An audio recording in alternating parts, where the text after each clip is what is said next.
Okay, so this one managed to sneak into my collection, so here we go. The review for the Godzilla 2001 Atomic Blast.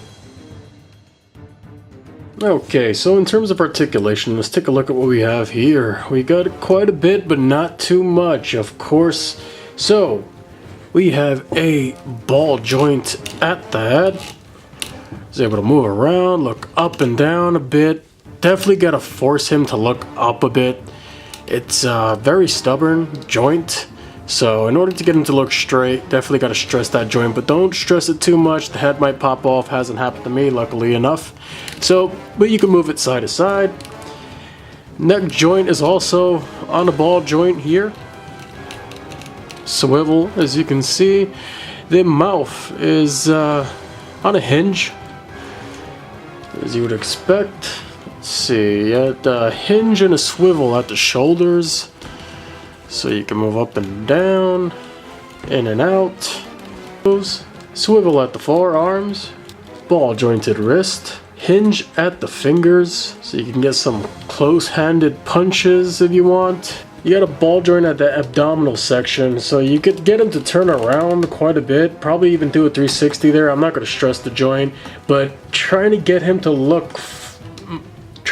move forward or back, impossible. It's not going to work because of the sculpt. Now, one big complaint I see with this figure a lot is that a lot of people don't like how he's kind of forced into this hunched over position. You also have ball jointed hips, so you get some in and out. You can probably spin that around if you so desire. You got a hinge and a swivel at the knees, and you also get ball jointed ankles. And then for the tail, you got 4 points of articulation here. Ball joint, another ball joint here. Although you can really just get swivel movement towards the base. It's really stubborn. I don't want to stress that too much, as those spines are really annoying to deal with.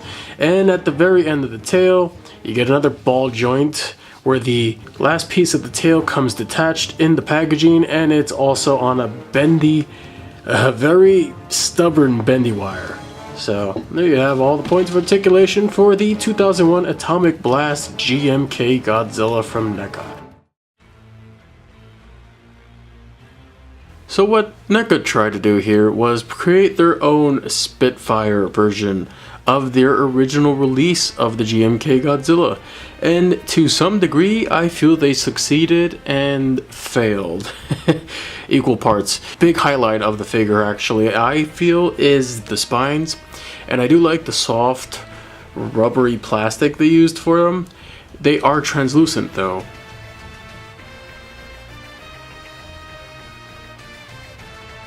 They got the part with the spines really nicely done. However, if you go down the back here, the blue tapers off and just kind of ends abruptly. I like how they use mixes of like a cyan and then like a dark blue in various parts of the figure. I do like the variation there when it comes to the paint, especially on the face.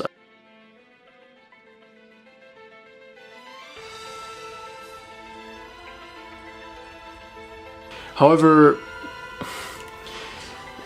this is a bit much. Honestly, I feel that I mean, I could see what they were going for here, but honestly speaking, I think it's a bit too much. And there's some paint missing here on the throat of the figure. They should have just released this figure with the spines the way they are here, and that's basically it. Maybe color in the mouth and the teeth blue. That would have been, I think, more ideal rather than splatter all this blue paint all over his torso, chest, inner thighs, arms. It's too much. Be a little more subtle next time, NECA. However, that being said, you know, at the same time, some people might like this look, and hey, if you do, more power to you. I can definitely see people enjoying the abundance of blue on this figure. However, me, not so much. I can see what they were going for, however, it just looks like he robbed a bank and the money bag exploded in his face. God damn it! You never leave a man behind!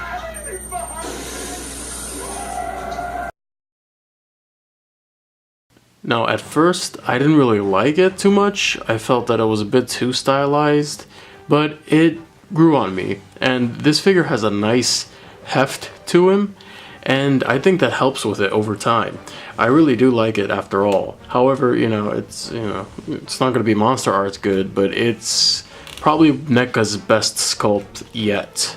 And I would actually prefer this one over the Shin Godzilla they made. But not by much, because I think the Shin Godzilla was a pretty good attempt. Now, in terms of the sculpt and the details on the Godzilla himself, I do feel that they kind of exaggerated a bit on the cheeks, where it kind of looks like he has gills here. I don't know about that, but you know, it is what it is. The teeth look good, although they are a bit chaotic in there.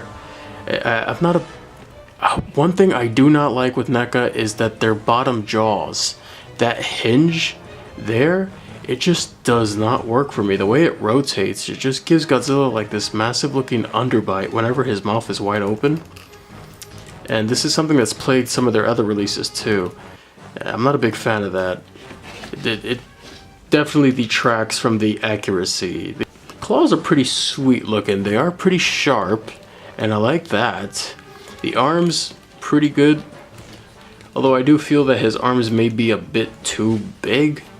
But you know, it's pretty good. You know, the thighs I felt could be a bit bigger, a bit thicker, but overall I would say they kind of got the look down pretty good. Another part of this figure that I do like is the feet, and they are really big. Probably bigger than his head, honestly. The feet have really nice paint on the claws, and they're a nice sculpt. Now, the length of the tail, this Godzilla wasn't particularly known for having that long of a tail, so I would say the length of the tail is pretty good for the figure's size, and I think it's pretty good. It could be maybe, I would say, an inch longer, or maybe half an inch longer. Otherwise, you know, other than that, I would say it's fine. It's perfectly fine.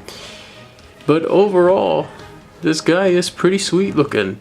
And the cool thing about this Godzilla is that it actually comes with a beam effect, and this is NECA's first foray into the beam effects, at least for the Godzilla line.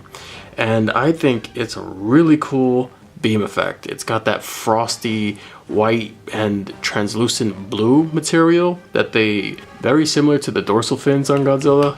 And it's really interesting how they did it though. It doesn't have a stand or anything like the Tamashii Nations, SH Monster Arts beam effects. You just kind of have to open his mouth, get that sucker in there, and just shove it in. And there you go. Once that beam effect is in there, it's staying in there. The Godzilla just kind of looks kind of weird without this beam effect attached to him.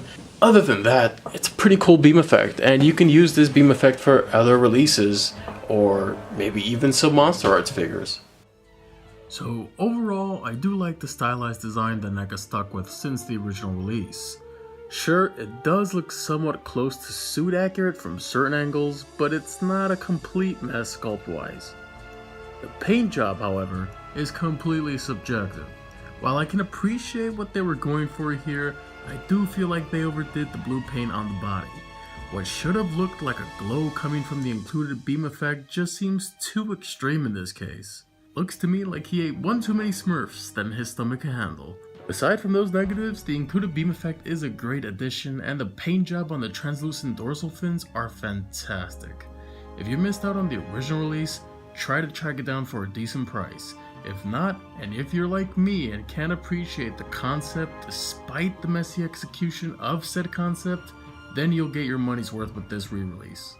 This has been another solidest Godzilla toy review. Hope you enjoyed the video, and if you did, feel free to hit that like, share, and maybe even subscribe. I love all the support, and let me know whether or not you like NECA's Godzilla releases so far, and which Godzilla design you would like to see from them next.